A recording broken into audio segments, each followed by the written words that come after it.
सुबह सुबह Rajwant sir jogging कर रहे थे, तभी उन्हें पंकज और प्रिया दिखे जो खंबे पे लगे तार में हो रही स्पार्किंग को देख रहे थे। अरे बच्चों, ये भी कोई देखने की चीज है क्या? जल्दी हटो वहाँ से। तभी वही हुआ जिसका डर था। ऊपर लगा हाई वोल्टेज तार नीचे उनके पास आ गिरा। प्रिया डर के मारे तुरंत भागी, पर भागते ही उसे करंट का एक झटका लगा।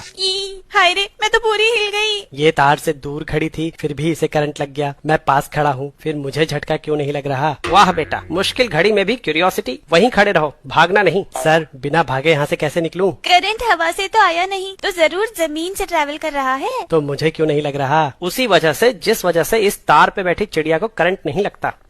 क्योंकि चिड़िया के पैर तो बैड कंडक्टर होते हैं ना। बेटा, तुम्हें फिजिक्स के साथ साथ बायोलॉजी भी पढ़ानी पड़ेगी लगता है। करंट पोटेंशियल डिफरेंस की वजह से फ्लो करता है। चिड़िया के दोनों पैर एक ही तार पे हैं, इसलिए पोटेंशियल डिफरेंस ना होने की वजह से उसे करंट नहीं लगता। सेम रीजन से तुम्हारी बॉडी में भी करंट फ्लो नहीं कर रहा। पोटेंशियल डिफरेंस किन्हीं दो पॉइंट्स के बीच कितना एनर्जी डिफरेंस है ये बताता है। अगर पोटेंशियल डिफरेंस कम है तो इलेक्ट्रिक फील्ड वीक होगी और इलेक्ट्रॉन्स कम फोर्स एक्सपीरियंस करेंगे। लेकिन अगर पोटेंशियल डिफरेंस ज्यादा है तो इलेक्ट्रिक फील्ड स्ट्रांग होगी और हर इलेक्ट्रॉन ज्यादा फोर्स एक्सपीरियंस करेगा। ज्यादा फोर्स मतलब इलेक्ट्रॉन्स का ज्यादा एक्सेलरेशन, मतलब उतनी ही ज्यादा ड्रिफ्ट वेलोसिटी, और ज्यादा ड्रिफ्ट वेलोसिटी मतलब ज्यादा करंट। यही करंट हाई वोल्टेज तार से जमीन में जा रहा है और जमीन का अपना कुछ रेजिस्टेंस है। ओम्स लॉ के हिसाब से दूरी के साथ साथ वोल्टेज घटेगा। यानी अगर तुम एक जगह खड़े हो तो दोनों पैरों के बीच पोटेंशियल डिफरेंस नहीं होगा और करंट नहीं लगेगा। पर जैसे ही तुम चलने के लिए एक पैर दूसरे से दूर रखोगे तो दोनों पैरों का पोटेंशियल डिफरेंस अलग अलग हो जाएगा